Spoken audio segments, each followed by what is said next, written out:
نحمده ونصلي على رسوله الكريم اما بعد فاعوذ بالله من الشیطان الرجیم بسم اللہ الرحمن الرحیم فاسألوا اہل الذکر ان کنتم لا تعلمون صدق اللہ العظیم۔ میرے دل بھائیوں، آج کا ہمارا پہلا مسئلہ یہ ہے کہ دعا مانگنے کا صحیح طریقہ کیا ہے۔ دعا مانگنے کا صحیح طریقہ یہ ہے کہ سب سے پہلے اللہ جل جلالہ کی حمد و ثنا کی جائے، اس کی تعریفیں کی جائے، اس کی پاکی بیان کی جائے۔ اس کے بعد نبی کریم صلی اللہ علیہ وسلم کی ذات عالیہ پر درود پڑھا جائے، اور اس کے بعد دعا کی جائے۔ جو بھی دعا اپنے لیے کرنی ہے، بیوی بچوں کے لیے، کاروبار کے لیے، گھر بار کے لیے، مال جان کے لیے، جو بھی دعا کرنی ہے چاہے پوری امت کے لیے کریں، اس کے بعد پھر آخر میں درود شریف پڑھا جائے۔ تو یہ جو ہے دعا کا افضل ترین طریقہ ہے، بہترین طریقہ یہی ہے کہ سب سے پہلے اللہ کی حمد و ثنا کی جائے، اس کے بعد درود شریف پڑھا جائے، اس کے بعد دعا کی جائے، اور اس کے بعد پھر آخر میں درود شریف پڑھا جائے۔ عمر بن خطاب رضی اللہ تعالیٰ عنہ بیان فرماتے ہیں کہ اگر کوئی آدمی دعا کے اول آخر میں درود شریف نہیں پڑھتا تو اس کی دعا زمین و آسمان کے درمیان لٹکی رہتی ہے۔ جب وہ درود شریف پڑھتا ہے پھر دعا کو اٹھا لیا جاتا ہے۔ یعنی کہ اگر کوئی آدمی درود شریف نہیں پڑھے گا دعا کے اول آخر میں تو اللہ اس کی دعا کو قبول نہیں فرماتے۔ تو دعا کو قبول کروانے کا بہترین طریقہ یہ ہے دعا کے اول اور آخر میں درود شریف پڑھا جائے۔ آج کا ہمارا دوسرا مسئلہ یہ ہے کہ زبان کے ساتھ دعا کرنا ضروری ہے۔ کیا کوئی آدمی دل سے بھی دعا کر سکتا ہے؟ بعض لوگ کہتے ہیں کہ دعا کرتے وقت ہماری کبھی کبھی کیفیت ایسی بن جاتی ہے، آنکھوں میں آنسو جاری ہو جاتے ہیں، کیفیت جو ہے عجیب سی ہو جاتی ہے، پھر دل ہی دل میں دعائیں نکلتی ہیں، پھر دل سے آدمی دعا کرتا ہے۔ تو میرے عزیز بھائی، ایسی کیفیت اگر آدمی کو ہو جاتی ہے تو دل سے دعا کرنا بھی جائز ہے۔ اور قرآن مقدس کی آیت مبارکہ ہے اِنَّهُ عَلِيمٌ بِذَاتِ الصُّدُورِ، اللہ دلوں کے رازوں کو بھی جانتا ہے۔ زبان سے دعا کریں یہ بھی جائز ہے۔ اگر کوئی آدمی زبان سے دعا نہیں کرتا، وہ دل سے دعا کرتا ہے، دل ہی دل میں اللہ سے باتیں کرتا ہے، تو یہ بھی جائز ہے۔ آگے مسئلہ یہ ہے کہ کیا کوئی آدمی سجدے کے اندر دعائیں کر سکتا ہے؟ تو میرے عزیز بھائی، یہاں ہلکی سی وضاحت ہے۔ گزارش یہ ہے کہ جو امام صاحب نماز پڑھا رہے ہیں ان کے لیے ضروری نہیں کہ وہ سجدوں کے اندر دعائیں کریں۔ وہ لمبی لمبی دعائیں شروع کر دیں گے تو نماز لمبی ہو جائے گی، نمازی تنگ ہوں گے یا پریشان ہو جائیں گے۔ حالانکہ اللہ کے نبی نے فرمایا ہے کہ نماز کو ہلکا کر کے پڑھاؤ، مطلب ہے کہ نماز لمبی نہ پڑھاؤ۔ اور حدیث مبارکہ کے اندر آتا ہے، نبی صلی اللہ علیہ وسلم کا فرمان مبارک ہے، نماز پڑھاتے وقت سب سے کمزور آدمی کا لحاظ رکھا جائے۔ تو لہذا سجدوں کے اندر جو ہے امام صاحب کو چاہیے صرف تسبیحات ہی پڑھے، کیونکہ وہ دعا شروع کر دے گا، دعا لمبی ہو جائے گی، سجدے لمبے ہو جائیں گے، لوگ پریشان ہوں گے۔ تو لہذا اگر کوئی آدمی اکیلا نماز پڑھتا ہے، سنتے پڑھتا ہے، نوافل پڑھتا ہے، وتر پڑھتا ہے، تہجد پڑھتا ہے، اشراق پڑھتا ہے، چاشت پڑھتا ہے، تو وہ سجدوں کے اندر جو ہے قرآن و سنت کی مسنون دعائیں پڑھ سکتا ہے۔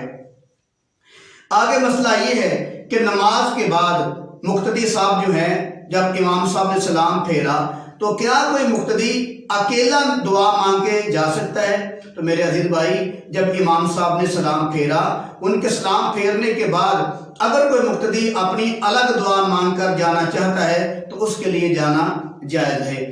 آگے مسئلہ یہ ہے کہ سنتوں کے بعد جو اجتماعی دعا کی جاتی ہے، فرضوں کے بعد نہیں، سنتوں کے بعد جو اجتماعی دعا کی جاتی ہے اور اس کو ضروری سمجھا جاتا ہے، اور اگر کوئی نہ مانگے تو اس کو معاذ اللہ برا بھلا بھی کہا جاتا ہے، غصے کی نگاہ سے دیکھا جاتا ہے۔ تو لہذا سنتوں کے بعد اجتماعی دعا کرنا یہ سنت عمل نہیں ہے۔ جو سنت عمل نہیں ہے تو پھر وہ قابل قبول بھی نہیں ہے، وہ بدعت ہے۔ ہاں اگر کوئی دعا مانگتا ہے تو اس کی مرضی، لیکن سنت عمل نہیں کہ اجتماعی طور پہ دعا مانگی جائے سنتوں کے بعد۔ اگر کوئی دعا مانگتا ہے انفرادی طور پہ مانگے، لیکن امام صاحب کے لیے لازم نہیں کہ وہ ضروری سنتوں کے بعد اجتماعی دعا کرے، یہ سنت عمل بالکل نہیں ہے۔ آگے مسئلہ یہ ہے کہ دعا کے وقت آدمی کہاں تک ہاتھ اٹھائے؟ تو میرے عزیز بھائیوں، دعا کے وقت زیادہ سے زیادہ آدمی اپنے ہاتھ کندھوں کے برابر کرے۔ ایسے دعا مانگ سکتا ہے کندھوں کے برابر، اگر اس سے زیادہ کرے گا تو یہ ادباً مناسب نہیں۔ اتنی بھی آدمی ہاتھ نیچے نہ کرے کہ جولی میں پڑا رہے، کم سے کم جو آدمی کا ہاتھ اوپر ہونا چاہیے، اپنے یہ پیٹ کے برابر ہو، یا زیادہ سے زیادہ آدمی کا ہاتھ جو ہے یہ کندھوں کے برابر ہونا چاہیے۔ یہی طریقہ جو ہے بہترین طریقہ ہے۔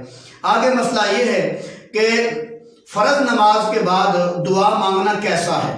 بعض لوگ فرض نماز کے بعد دعا مانگتے ہیں، بعض نہیں مانگتے، اور بعض یہاں تک کہہ دیتے ہیں کہ فرض کے بعد کوئی دعا شفا نہیں ہے۔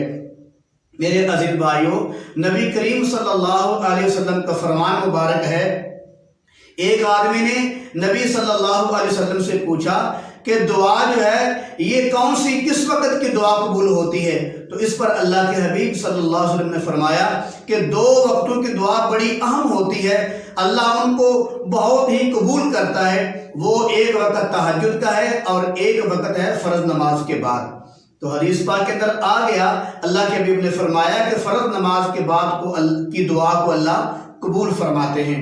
اور یہ کہنا کہ فرضوں کے بعد دعا ہے نہیں، اگرچہ نبی کریم صلی اللہ علیہ وسلم سے یہ ثابت نہیں کہ انہوں نے کوئی دعا مانگی ہو، خود دعا ہاتھ اٹھا کر مانگی ہو، اگر کسی حدیث کے اندر نہیں آتا تو اس کا مطلب یہ نہیں وہ دعا ہے ہی نہیں۔ بعض لوگ یہ کہتے ہیں کہ اگر اللہ کے نبی نے عمل نہیں کیا تو ہم کیوں کریں؟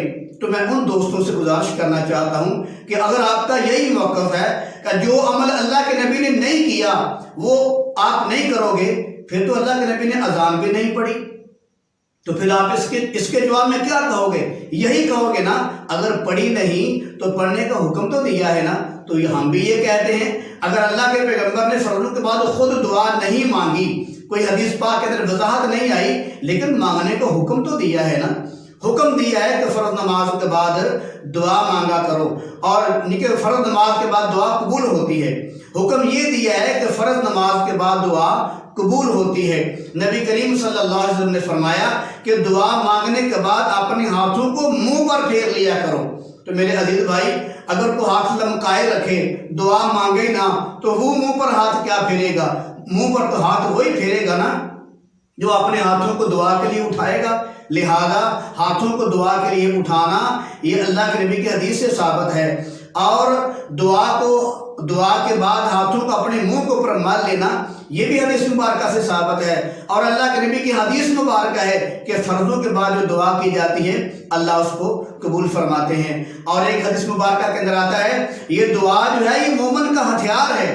ایک حدیث کے اندر یوں آتا ہے، اللہ کے نبی صلی اللہ علیہ وسلم نے فرمایا دعا جو ہے یہ دین کا ستون ہے، اور ایک حدیث پاک کے اندر یوں آتا ہے، اللہ کے نبی صلی اللہ علیہ وسلم نے فرمایا دعا جو ہے یہ زمین و آسمان کا نور ہے، اور ایک حدیث مبارکہ کے اندر یوں آتا ہے، اللہ کے نبی صلی اللہ علیہ وسلم نے فرمایا دعا جو ہے یہ عبادت کا مغز ہے، دعا عبادت کا مغز ہے۔